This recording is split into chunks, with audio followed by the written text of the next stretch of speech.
കഴിഞ്ഞ ദിവസം reporter channel Sasikala ടീച്ചറും രാജ്മോഹൻ ഉണ്ണിത്താനും തമ്മിലുണ്ടായ വാക്കുതർക്കം നമ്മളെല്ലാവരും കേട്ടതാണ്. ആ പരിപാടിക്കിടയിൽ അവർ പറഞ്ഞ ചില കാര്യങ്ങൾക്കുള്ള എൻ്റെ വിശദീകരണവും എൻ്റെ മറുപടിയുമാണ് ഈ വീഡിയോ.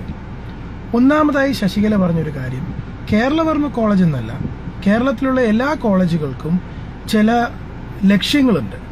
ആ ലക്ഷ്യങ്ങൾ അനുസരിച്ച് വേണം അവിടെയുള്ള അധ്യാപകരും വിദ്യാർത്ഥികളും പെരുമാറാൻ. ആ ഒരു അച്ചടക്കം അവർ കാണിക്കേണ്ടതാണ്. ഞാനൊരു കാര്യം ചോദിച്ചോട്ടെ, ഒരു ജനാധിപത്യം സംസ്കാരത്തിൽ ഉള്ള ഒരു രാജ്യത്ത് ഗവൺമെന്റിന്റെ പണം കൊണ്ട് ശമ്പളം കൊടുക്കുന്ന കോളേജുകൾ, എയ്ഡഡ് സ്കൂളുകൾ എന്നുള്ള സ്ഥാപനങ്ങൾക്ക് വരുന്ന കുട്ടികളെ അവര് ചേർന്ന വിഷയങ്ങളിൽ നല്ല രീതിയിൽ വിദ്യാഭ്യാസം നൽകാനും നല്ല കാഴ്ചപ്പാടുണ്ടാക്കുന്നതിനും അപ്പുറമായി എന്ത് ലക്ഷ്യങ്ങളാണ് ഇത്തരം കോളേജുകൾക്കും സ്കൂളുകൾക്കും ഉണ്ടാവേണ്ടത്? സർക്കാരിന്റെ പണം എന്ന് പറഞ്ഞാൽ ഇവിടുത്തെ സാധാരണക്കാരൻ നികുതി അടയ്ക്കുന്ന പണമാണ്. ആ പണം ശമ്പളമായി വാങ്ങി പഠിപ്പിക്കുന്ന ടീച്ചർക്കും അത് നടത്തിക്കൊണ്ടു പോകുന്ന മാനേജ്മെന്റിനും കുട്ടികളെ നല്ല രീതിയിൽ വിദ്യാഭ്യാസം കൊടുക്കാനും അവരെ നല്ല കാഴ്ചപ്പാടുള്ളവരായി എടുക്കുക എന്നുള്ളതിൽ അപ്പുറമായി എന്ത് ലക്ഷ്യങ്ങളാണ് ടീച്ചറെ ഉള്ളത്? നിങ്ങളെ ടീച്ചർ എന്ന് വിളിക്കുന്നത് തന്നെ ഈ ടീച്ചർമാരോടുള്ള ഒരു ആക്ഷേപമായ എനിക്ക് കാണാൻ കഴിയുള്ളൂ. ശശികല പറയുന്ന പോലെ ഹിഡൻ അജണ്ടകളുള്ള കോളേജുകളും ലക്ഷ്യങ്ങളും ഉള്ളതായിട്ട് ഞങ്ങൾക്കാർക്കും അറിയില്ല. അത്തരം ഇടപാടുകളുണ്ടെങ്കിൽ അത് എവിടെയും എതിർക്കപ്പെടേണ്ടത് തന്നെയാണ്. രണ്ടാമതായി ചോദിച്ചൊരു കാര്യം, കേരളവർമ്മ കോളേജിൽ ബീഫ് കയറ്റാൻ പാടില്ല എന്നതിനെ പ്രതിഷേധിച്ച് ബീഫ് ഫെസ്റ്റിവൽ നടത്തിയ SFI മുസ്ലിം കോളേജുകളിൽ തട്ടമിട്ട് വരുന്ന കുട്ടികളുടെ തട്ടം മാറ്റി ഒരു പ്രതിഷേധം നടത്താൻ തയ്യാറാണോ എന്നുള്ളത്. എന്ത് വിവരക്കേടാണ് നിങ്ങൾ ഈ പറയുന്നത്? മുസ്ലിം കോളേജുകളിൽ തട്ടമിട്ട് വരുന്ന കുട്ടികളുടെ തട്ടം മാറ്റി ഒരു ഫെസ്റ്റിവൽ നടത്തേണ്ട ആവശ്യമുണ്ടോ എന്ന് ആദ്യം തന്നെ ആലോചിക്കണം.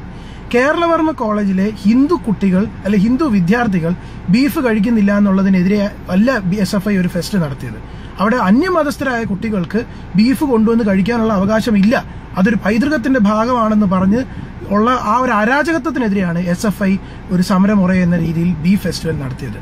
ഈ കേരളത്തിലുള്ള ഏതെങ്കിലും മുസ്ലിം മാനേജ്മെന്റ് കോളേജുകളിൽ മറ്റു മതസ്ഥർ, അതായത് ഇസ്ലാം ഇതര മതസ്ഥരായിട്ടുള്ള ഹിന്ദുക്കൾക്കോ ക്രിസ്ത്യൻ കുട്ടികളോ നിർബന്ധമായും തട്ടമിട്ട് മാത്രമേ ക്യാമ്പസിൽ കയറാൻ പാടുള്ളൂ എന്ന് നിയമമുണ്ടെങ്കിൽ തീർച്ചയായും അത്തരം നിയമമുള്ള കോളേജുകളെ ശ്രദ്ധയിൽപ്പെടുത്തിയാൽ അവിടെ തട്ടം മാറ്റി ഫെസ്റ്റിവൽ നടത്തുകയോ അല്ലെ അതിനെ ശക്തമായ രീതിയിൽ പ്രതിഷേധിക്കാൻ SFI മാത്രമല്ല സംസ്കാരമുള്ള ബോധമുള്ള ബഹുഭൂരിപക്ഷം കേരള ജനതയും അവരുടെ ഒപ്പം തന്നെ ഉണ്ടാവും.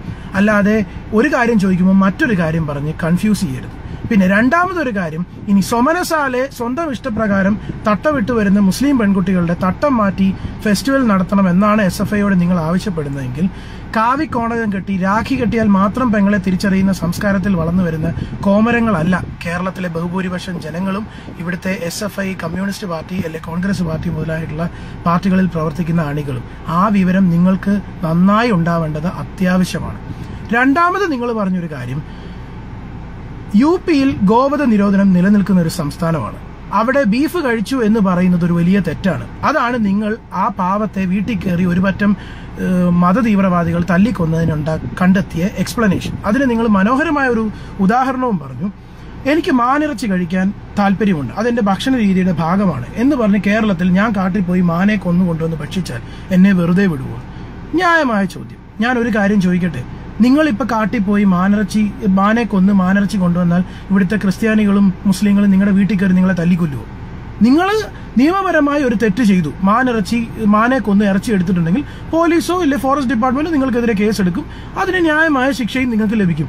UPയിൽ അത്തരത്തിലുള്ള ഒരു ബീഫ് നിരോധനം ഉണ്ടെങ്കിൽ തീർച്ചയായും അങ്ങനെ ഒരാൾ ബീഫ് കഴിച്ചിട്ടുണ്ടെങ്കിൽ അയാളെ നിയമപരമായി അത് തെളിയിച്ച് അയാളെ ശിക്ഷിക്കണം. അതിൽ ആർക്കെന്താ എതിരഭിപ്രായമുള്ളത്?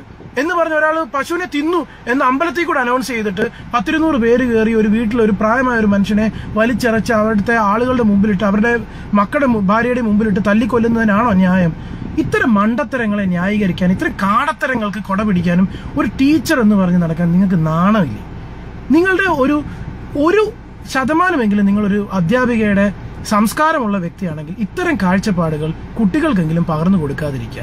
നല്ല ബോധമുള്ള സംസ്കാരമുള്ള കഠിന പ്രയത്നം ചെയ്യുന്ന അന്തസ്സുള്ള അധ്യാപകർ പഠിപ്പിച്ച് വളർത്തിയത് കൊണ്ടാണ് ഞാൻ ഉൾപ്പെടെയുള്ള ബഹുഭൂരിപക്ഷം മലയാളികളും ഇത്തരം കാര്യങ്ങൾ കാണുമ്പോൾ പ്രതികരിക്കാനുള്ള ആർജവമെങ്കിലും കാണിക്കുന്നത്.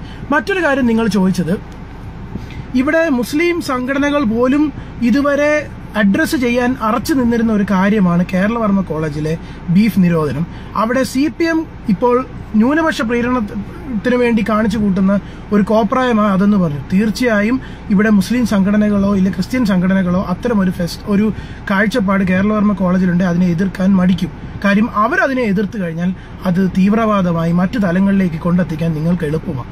CPM എന്ന് പറഞ്ഞു കഴിഞ്ഞാൽ നാനാവിധ മതങ്ങളിലുള്ള ആളുകളും പ്രവർത്തിക്കുന്ന ഒരു സംഘടനയാണ്. അത്തരം ഒരു സംഘടനയ്ക്ക് ഇത്തരത്തിലുള്ള അരാജകത്വത്തിനെതിരെ പ്രതികരിക്കാനുള്ള ആർജവം മറ്റേത് മതസംഘടനകളെക്കാൾ കൂടുതലായിരിക്കും. അതുകൊണ്ട് മാത്രമാണ് മറ്റ് സംഘടനകൾ പ്രതികരിക്കാതിരുന്ന ഒരു സ്ഥലത്ത് CPM അതിന് മുൻകൈയെടുത്ത് അല്ലെങ്കിൽ SFI അതിന് മുൻകൈയെടുത്ത് പ്രതികരണം നടത്തിയത്. ഇത്തരം കാര്യങ്ങൾ പറയുമ്പം എന്റെ അഭിപ്രായത്തിൽ ശരിക്കും പറഞ്ഞു കഴിഞ്ഞാൽ ശശികല രാഷ്ട്രീയത്തിൽ, അതായത് രാഷ്ട്രീയത്തിന്റെ മുൻപന്തിയിലേക്ക് ഇറങ്ങി വരണം. പറ്റുമെങ്കിൽ BJP അടുത്ത ഇലക്ഷന് ശശികലയ്ക്ക് ഒരു സീറ്റ് കൊടുക്കണം. അന്ന് മത്സരിച്ച് കഴിയുമ്പോൾ മാത്രമേ ഇവർക്ക് മനസ്സിലാവുകയുള്ളൂ എത്ര പേർക്ക് ഇവരുടെ ഈ അഭിപ്രായങ്ങളോടും ഈ വിഡ്ഢിത്തരങ്ങളോടും ഈ മണ്ടത്തരങ്ങളോടും യോജിപ്പുണ്ടെന്ന്. അല്ലാതെ ഹിന്ദു ഐക്യവേദി വിളിച്ചു കൂട്ടുന്ന സംഗമങ്ങളിൽ പങ്കെടുക്കുന്ന ഒരു കൂട്ടം മണ്ടന്മാര് അവരുടെ മുമ്പിൽ വെച്ച് നിങ്ങൾ വലിയ വാചക കസരത്ത് നടത്തുമ്പോൾ കൈകൊട്ടിയ ഉടനെ കോടിക്കണക്കിന് അണികളുണ്ടെന്നുള്ള തെറ്റിദ്ധാരണയൊന്നും നിങ്ങൾക്ക് വേണ്ട. ശശികലയെ വിഷകലയെന്നും വിഷസർപ്പമെന്നും പറയുന്നവരോടും എനിക്കൊരു എതിരഭിപ്രായമുണ്ട്. ഇങ്ങനെയുള്ള വിത്തുകളെ വിഷസർപ്പമെന്നല്ല, വെറും പൊട്ടക്കുളത്തിലെ തവള എന്നാണ് കാണേണ്ടത്. പോട്ടെ ടീച്ചറെ.